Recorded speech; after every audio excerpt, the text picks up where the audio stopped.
Items have been called out. Madam Secretary, please put the first item up on our screen.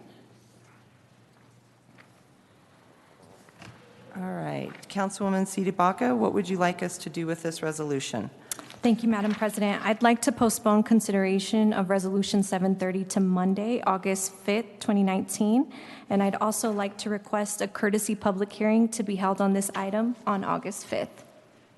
All right, thank you. Councilwoman Sandoval, will you please put Resolution 730 on the floor for adoption? I move that Resolution 19-0730 be adopted. It has been moved and seconded. Councilwoman CdeBaca, your motion to postpone? I move that consideration of Resolution 730 be postponed to Monday, August 5th. Thank you. It's been moved and seconded. Questions or comments by members of council on this postponement? Councilwoman CdeBaca? Is this where I get to comment on why? Mm-hmm. So I'm actually pushing this out because I think that we need time to let the community weigh in on what this appointment means on a nomination committee that really is responsible for overseeing a very important entity in our government. Okay, thank you. Councilman Cashman. Thank you, Madam President Pro Tem. I wanted to kind of give a background on how this particular ordinance came about, since I was intimately involved in this appointment. So for those who aren't quite as familiar with the Citizen Oversight Board, I'm going to read from our website on exactly what it does. And the Citizen Oversight Board consists of 9 citizens appointed by the mayor and city council to assess the effectiveness of the Office of the Independent Monitor, to make policy-level recommendations regarding discipline, use of force, and other policies, rules, hiring, training, community relations, and the complaint process, to address any other issues of concern to the community, the COB, the monitor, the executive director of safety, the chief of police, the sheriff, or the fire chief, and to review and make recommendations as to closed internal affairs cases where the findings were not sustained as appropriate.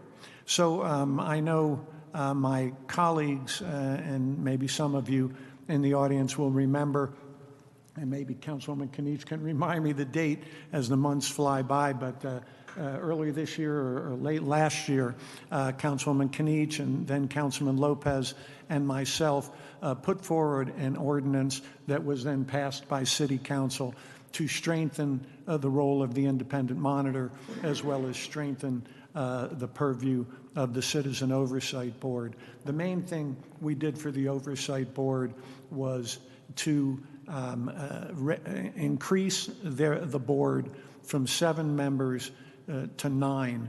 Now, previously, those 7 members were all appointed by the mayor. The change to the ordinance make it so now 4 are appointed by council, 4 are appointed by mayor, 1 is a joint appointment. In order to set up a process by which those appointments would be made, we also created the nomination committee for the Citizen Oversight Board. That would have be a 3-member board, 1 council appointee, 1 mayoral appointee, 1 joint appointment. Should a vacancy in the COB or on the COB occur, the first appointee would be a council appointee, the next appointee would be a mayoral appointee until we go through 8 appointments. The 9th would be a joint appointment.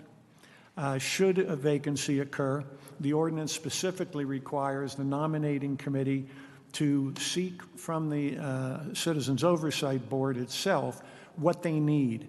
Do they need a lawyer to fill a particular role, or an accountant, or someone with specific safety experience? Then the nominating committee must, by ordinance, put out a public call and compile a list of 3 candidates to be given to the appointing authority.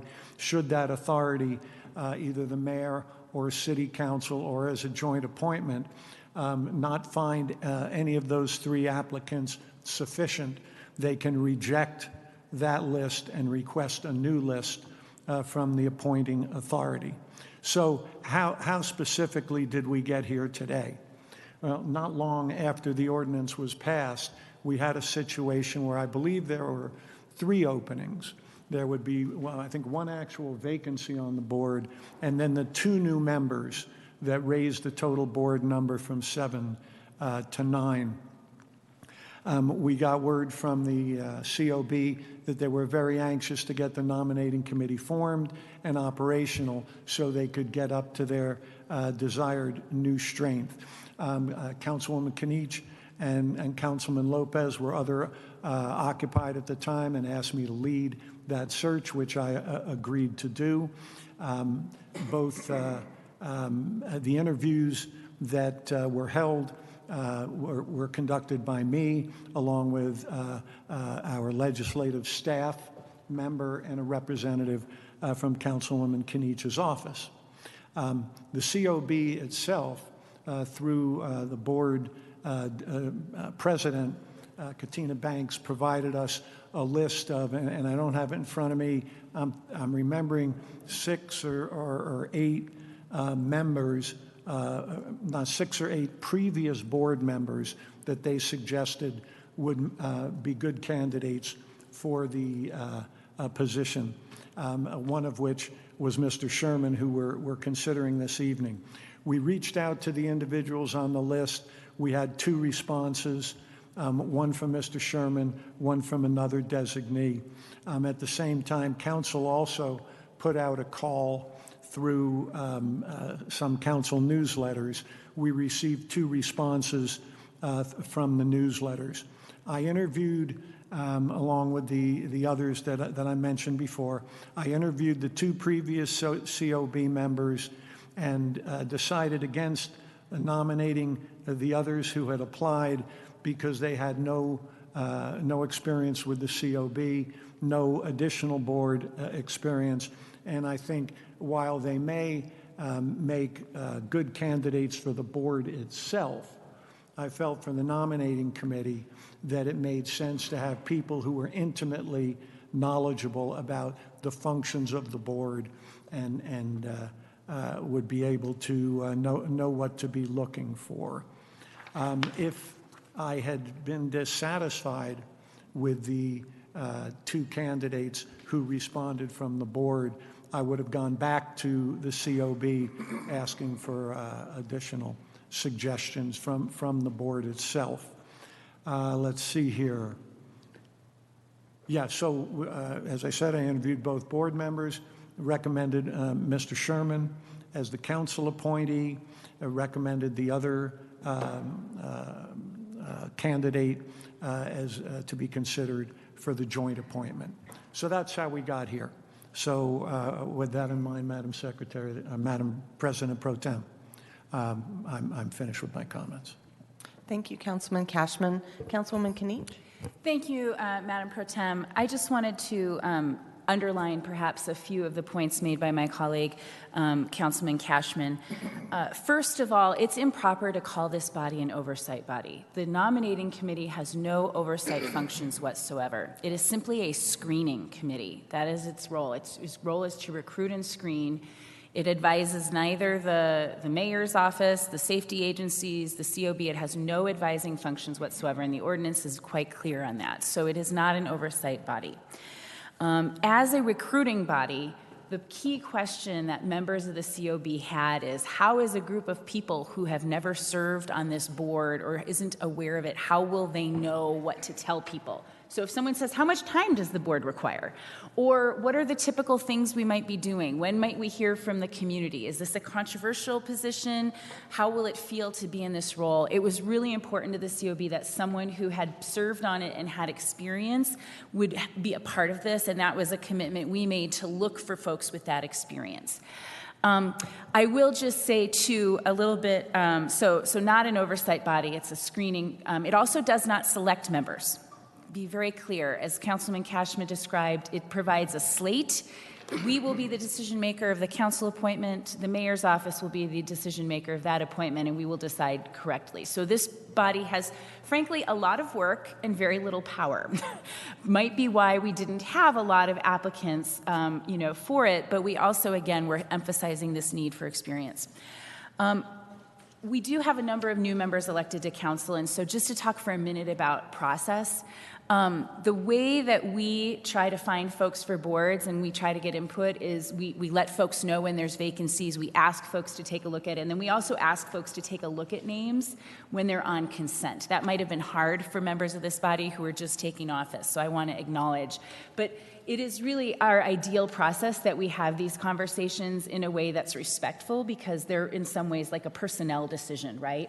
I do respect that individuals may have their own conscience that they need to vote about how they feel about individuals. But because we are now being faced with the potential for a postponement and a request for a public hearing, I will just share that I do not believe that is necessary in this case.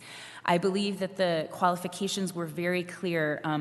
The three concerns I've heard from those who've emailed me or communicated with me: one, most folks believe this is an appointment to the Citizen Oversight Board. It is not, so I've clarified that. Secondly, folks have asked about conflict of interest. The nominee for this position has no contracts related to safety or safety oversight that pose any conflict with their ability to screen applicants and recommend them. And third, the applicant or the nominee has significant experience, not just serving on the COB, but actually coming to the city council and advocating for stronger oversight in a specific area, like, for example, body cameras. So for those who've said to me, I'm afraid that appointing this person might not be in our interest because they might be too favorable to the mayor's office, there's simply no evidence of that, because in their role on the COB, this nominee actually advocated publicly in our body for stronger oversight. That happened in a prior council. So I recognize that folks who may be newly elected might not know some of that history. So I'm sharing it now for the record that there are both qualifications, experience, and a proven record of being a strong voice for police accountability. That is what I am looking for as the co-sponsor of the ordinance that created this. I am looking for someone who has experience with police oversight and strong standards and a willingness to look for those who have those same strong standards. I have received no facts that is in any way that there's anything to undermine that sense of independent oversight. For me, that is the key value that we as a council need to represent with this appointment. Is this person going to find people who believe in strong oversight? And if I have evidence of that, it's an appropriate appointment. So I will not be voting in favor of the delay tonight. I hope some of the history might clarify questions that folks have had. And in the future, I also hope that folks will pay close attention both to announcements of openings for boards as well as to the consent agenda, so that they can raise these questions in a way that doesn't put individuals through a floor discussion. Again, realizing that would have been hard to do it in this particular time period. With that, I thank you, Madam Pro Tem. Thank you, Councilwoman Candi. Councilwoman CdeBaca. Thank you, Madam President. I don't think that this is an issue or a question of qualifications. I think this is a question of access and consolidated power. We know that recently an article came out about the 3 lobby firms that essentially run this city, and CRL happened to be one of them. Roger Sherman is a well-known member of CRL and has recently led the opposition to 300, where we know that there are incredible police violations, and we're actually selecting someone to nominate people to oversee that entity. I think that's very problematic, and I don't think it's about him making a decision of letting the people that are nominated onto the board. I think that we know people know very limited groups of people. And with the context that Mr. Sherman has, I still am doubtful that he is someone who would be nominating or recruiting and screening the appropriate set of people for this role. I think that what you mentioned earlier about him having prior experience on the Citizen Oversight Board is valuable, and that information could be transferred to a nominee or a person for this position through an orientation interview. It doesn't have to be him nominating people and recruiting them. And I also think that recycling people who have been in these spaces is another form of consolidating power. We should have somebody who has safety experience or direct connections to community that demanded this role and this board. And I think that too many people up on this stage have received campaign contributions from him to vote tonight in favor for him, and not under the illusion that this is an unbiased vote. And so if people are going to vote yes for this appointment tonight, I think that you should make it clear whether or not you've received campaign contributions from Mr. Sherman or CRL. Thank you, Councilwoman CdeBaca. Councilman Flynn.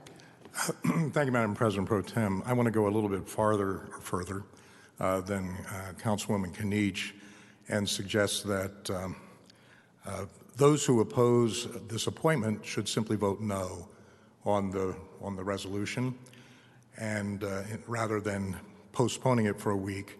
The sole reason to postpone for a week would be to hold an unprecedented courtesy hearing on an individual. In all my years, and Councilwoman Ortega may be able to speak to this, in this room, I have never seen a courtesy hearing called for the sole purpose of bringing people in who would raise issues that have nothing to do with the appointment at hand. It would raise issues, in fact, that are tangential and would speak to the criticisms of CRL and Roger Sherman's activities.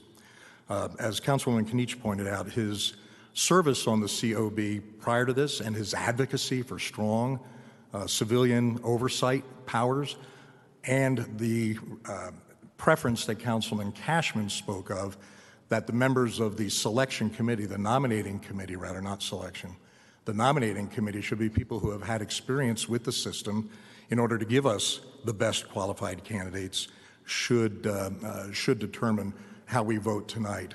I would oppose the motion to postpone it for the sole purpose of holding a one-hour hearing where we have a parade of folks coming up to talk about issues they have with CRL's other activities. I think that's an abuse and a misuse of the council's time, and I strongly recommend against it. Thank you, Madam President. Thank you, Councilman Flynn. Councilman Hines. Thank you, Madam President Pro Tem. Two questions of parliamentary procedure. So if we postponed, will this go back to committee? And I apologize, I'm new here. Just want to, so that's question number one. I don't know to whom I should ask that. We'll go ahead and have Kirsten Crawford, our our council secretary, Markesia. To postpone the consideration of a resolution would just postpone it to council. You would actually need to re-refer it to committee in order for it to be sent back to committee. Great. So the second question of parliamentary procedure, if we vote against the postponement, will there be opportunity to comment before voting on 0730? We were mostly doing comments right now, just from the fact of the conversation here. But Madam Secretary, I'll defer to you. Yeah, so you would be, right now we're commenting on the postponement. If the postponement were to fail, then you would have another opportunity to comment on the resolution itself, because then you would vote on the resolution itself immediately after. Okay, thank you. All right. Councilman Cashman, were you back in? Yes, Okay. there were a couple of things I had meant to mention before. One is kind of in line with my colleagues' comments about contributions. Since I was so intimately involved with this process, I wanted to be very clear. My name was included with a number of my council colleagues as having received contribution from Mr. Sherman. That did not happen. The article has since been corrected by David Sachs. There was a check on one of my finance forms that was misentered, and it was a $100 payment, was actually from a friend of mine with the same last name and different first name. The other thing is, I wanted to just say a little bit more about why I found the nominee suitable for the post. As we've talked about, you know, he has the experience on the board, but he was vetted by the COB chair in reference to providing his name as a suitable candidate. Speaking with another individual who worked intimately with the candidate in his time on the COB and presented him as a very aggressive candidate in search of increased powers for the board and as well as for oversight by the Office of the Independent Monitor. So I had left those out of my original comments. I apologize for that. And I as well will be voting no on the extension because I think this chamber tonight provides an opportunity to express whatever views our colleagues have. Thank you, Madam President. Thank you, Councilman Cashman. Councilwoman Ortega? Thank you, Madam Chair Pro Tem. So what's really given power to our lobbyists is term limits and the fact that, you know, the ever-changing players of people that sit in these seats means that in a first term, lobbyists know more about how our city works than you know, people first coming in here unless you've been part of the city system and understand how it works. When I ran for city auditor, the applicant ran some, actually worked for my opponent. And over the years, we've you know, become friends and have had to work together on many, many different issues. And I have received money from CRL. I've received money from lots of different organizations and individuals because it takes a lot of money to run citywide to get elected. But that doesn't mean that anybody owns me. And, you know, when the fire department was working to put the issue on the ballot to have the employees from Denver Fire live outside of the city. The first time around when they endorsed me, they gave me the maximum amount they could, and I opposed that. Years later, with the fact that our housing situation had started to climb drastically and it was becoming harder and harder for firefighters, police officers, teachers, other people to live in our city because of the cost of housing, I supported putting that on the ballot, and the voters passed that.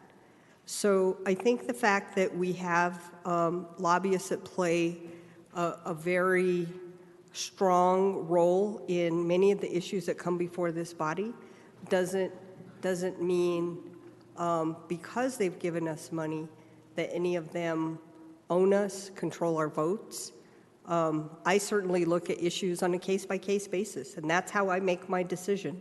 It's based on the merits of every issue that comes before us, not who put it forward, you know, who wants me to vote which way. I will vote on the merits of the issue. And on tonight's issue, this is very clearly one where the individual will take names, many of which actually come from us doing outreach to our community. And that's what happened with this particular application. There was, you know, quite a bit of outreach to community and not a lot of names that had come forward. And Councilman Cashman, you could probably speak to this in terms of the length of time that was the lag between how many notices kind of went out in that outreach to community. And typically, you know, through our newsletters, they go pretty far and wide.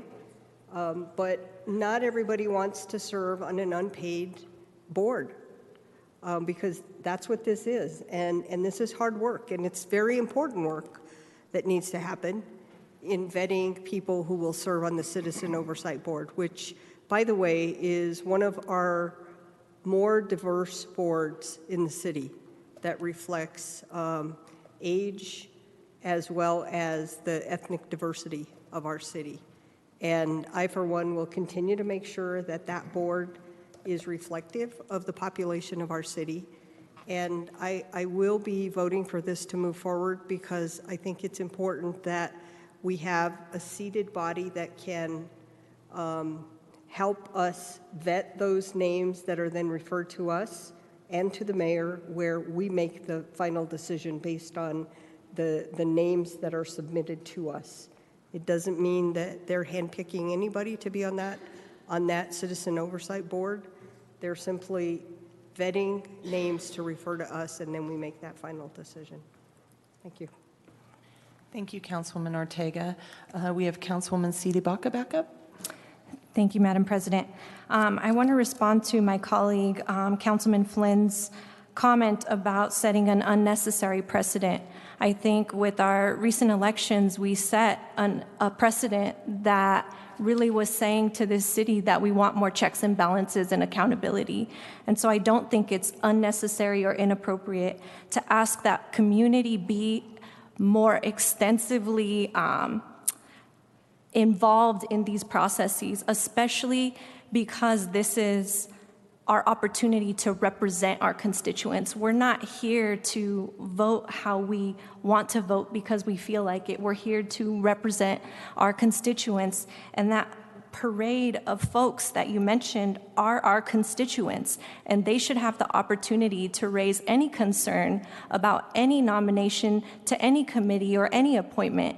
And that's what I believe we're here to do. And any college recruiter across the country will tell you that who's recruiting is important, and we should take note of best practices when it comes to recruiting if we really want people who represent a diversity of experience in these spaces. Thank you, Madam President. Thank you, Councilwoman CdeBaca. Seeing no one else in the queue, Madam Secretary, roll call on the postponement, please. CdeBaca. Aye. Black. No. Flynn. No. Herndon. No. Hines. No. Cashman. Kinich. No. Ortega. No? Sandoval. No. Sawyer. Yes. Torres. No. Madam President. No.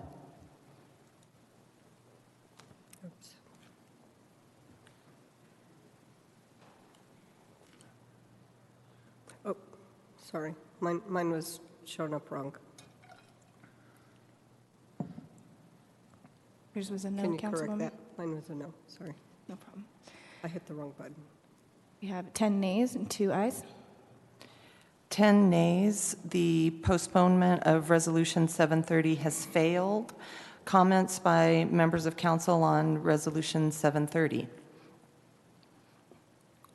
Councilman Hines? Thank you, Madam President Pro Tem. I want to, I guess, first disclose that I did accept $1,000 from Roger Sherman. It was after the runoff. He also donated $1,000 to the incumbent and $1,000 to another candidate. He maxed out to just about everyone in my race.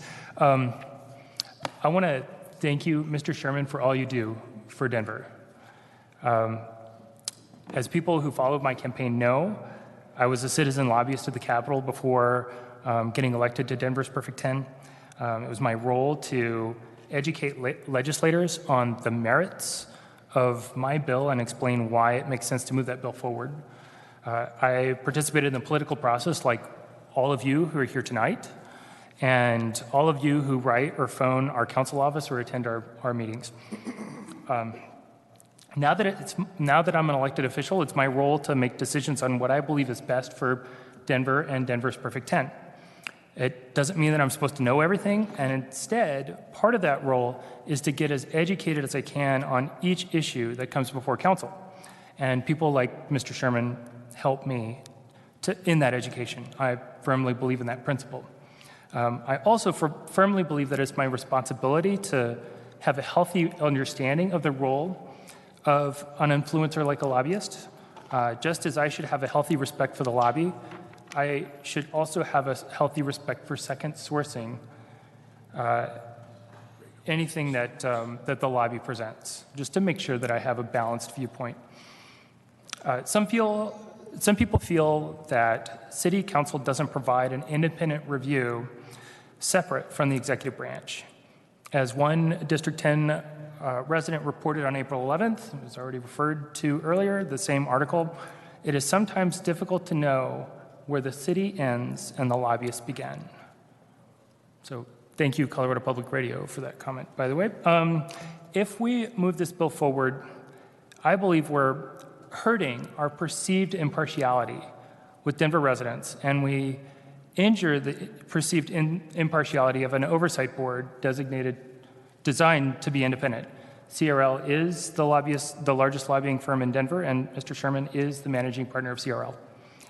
We have 700,000 residents in Denver and another 300,000 people who come to Denver each business day. I think this is an opportunity to find someone who's less connected with municipal politics. I believe this is an opportunity to demonstrate that there should be a distinction between where lobbying ends and where the city begins. So in closing, I'll say this. Together, Denver, we can do better. Thank you. Thank you, Councilman Hines. Councilwoman Sandoval? Thank you, Madam President. I just want to disclose that even though I voted this down, I did not accept or receive any money from Roger Sherman or CRL. But I also am new in this role, and I want to respect my colleagues who worked really hard to get a new oversight board, and I acknowledge your work. And a lot of times when you are new onto council and you're new into government, you have to look at those who came before you. And I know I stand on the shoulders of those who have come before me. And so in that, I was vacillating back and forth as I was sitting here, and I do respect my colleague, Councilwoman Candi and Councilman Cashman and Councilman Lopez, because at that time, I was working for the Denver Fire Department when this ordinance was coming through, and part of the ordinance was going to impact actually some of the fire department in the arson division. So I was well versed on that because the arson division, they carry guns. And so I just want to thank my two colleagues and thank everyone on this dais for having a very robust discourse like this. And I think it actually does bring awareness to what's going on in City Council. And also, I also do know and acknowledge that it is very hard to get people to want to sit on boards. It's time consuming. It's a lot of responsibility. And I saw these notifications personally go out 3 different times. And for that to go out citywide and only have 2 nominate people want to come and join that board, I think we have to respect that process. So thank you, Madam President. Thank you, Councilwoman Sandoval. Councilwoman Torres? Thank you, Madam Pro Tem. In the spirit of full disclosure, I did also receive campaign contributions from Mr. Sherman. I have only known him less than a year, and it was directly related to campaign discussions about the future of my district. My background includes direct work with boards and commissions in the city, including the predecessor of the Office of the Independent Monitor's Citizen Oversight Board. I was first hired on to staff the Public Safety Review Commission 18 years ago. It is incredibly important and difficult to find volunteers who are diverse, who effectively represent communities, who are committed to the demands of the boards and commissions that they sit on for anywhere from 2 to upwards of 5 to 7 years, depending on the board or commission.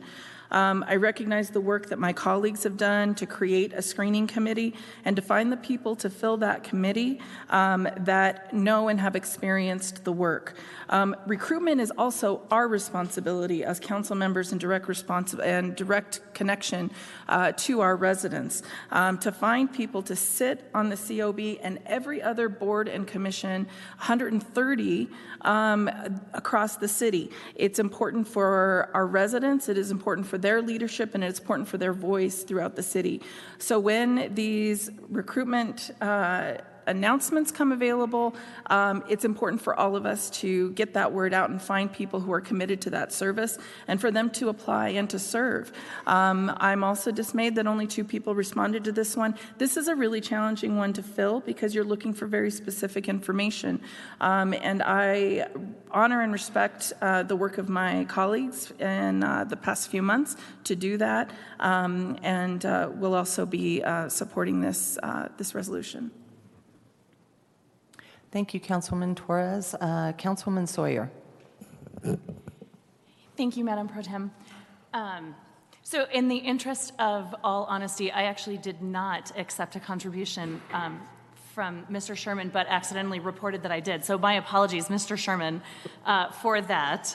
So, and it was nothing personal. I just made a commitment to my constituents that I wouldn't take contributions from big developers during the campaign, and so it was, nothing personal at all. Just your connections to big development was sort of a gray area. And I think that you would probably do a fantastic job in this role. If it were up to me personally, I would absolutely support you in this. But I believe that my constituents put me here on the dais because they are ready for change. And so I am going to vote against you for this because I think that that is what my constituents want me to do. But I want to thank you for your engagement in our community and for all of your hard work. And I would like to ask you to continue that in some other capacities because I think you're doing a great job. And I would like to thank all of my colleagues for their thoughtful comments today. I know that it's a difficult conversation to have. This city is in a tough place right now where we are having some very big discussions about some very deep divides in our community. And it's hard to stand up here and stand up for what you believe in when it's something that maybe most of your colleagues don't agree with you on. So, I just want to thank all of you for your fortitude and your thoughtfulness and all of your votes, however, and sticking with whatever you believe in. So thank you very much. Thank you. Thank you, Councilwoman. Next up, we have Councilwoman CdeBaca. Thank you, Madam Pro Tem. I just wanted to add that within the last week of posting about this, I've had multiple people inquire about how and when this position was made public, and I'm sure that if it were at all possible, we could get other people to respond to the call to serve. I do know several people who would gladly serve as volunteers. And so if that's the issue, I think you have a new council and new opportunities to engage people who have not been engaged before, who deeply want to serve our city. So please consider that as well. Thank you. Thank you, Councilwoman. Councilman Hines, you're back up. Thank you, Madam President Pro Tem. I want to also talk about Councilwoman Sawyer's comment about constituents. We received a lot of communication about this particular nomination, and we vetted each person to see if they were in District 10 or not. 100% of the correspondents that reached out to us in District 10 wanted me to say no. So again, citizen lobbying, this is where you also get to participate in the political process. Mr. Sherman lives in 10, and I felt awkward. I didn't know if I should reach out proactively, but then we looked at the people who weren't in 10 and who provided comments to the District 10 office. 100% of them also asked me to vote no. So no one has reached out and lobbied in favor of 190730. So I just want to point that out as well. Thank you, Madam President. Thank you, Councilman Hines. Seeing no other speakers, Madam Secretary, roll call on Resolution 730, please. Black. Aye. CdeBaca. No. Flynn. Aye. Gilmore. Aye. Herndon. Aye. Hines. Nay. Cashman. Kinich.